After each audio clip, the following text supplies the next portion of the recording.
খবর 24 সাথে আপনাকে স্বাগত।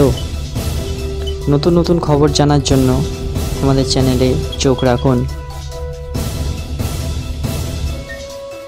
আর কত রাগ বিদ্বেষ দেখাবে ইউনূস সরকার?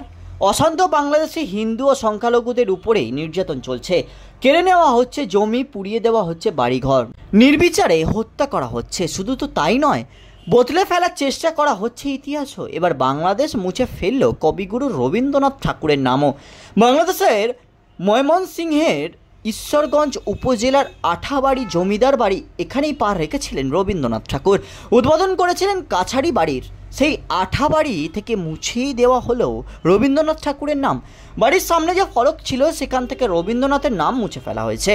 শিলাইদহের কুঠিবাড়ির কিংবা সিরাগঞ্জের কাছারি বাড়ির কথা অনেকেরই জানা আছে, তবে আঠাবাড়ির জমিদার বাড়ি সম্পর্কে অনেকেই জানেন না।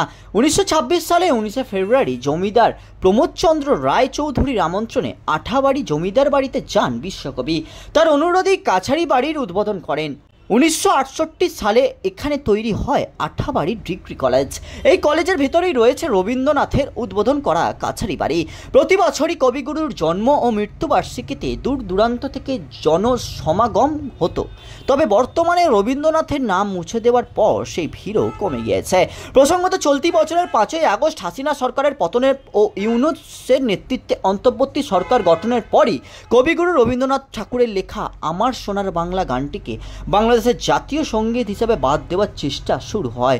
বিশ্বকবির লেখা গান জাতীয় সঙ্গীত হিসাবে বাদ দিতে উদ্যত হয় ইউনূস সরকার। ব্যুরো রিপোর্ট, খবর 24।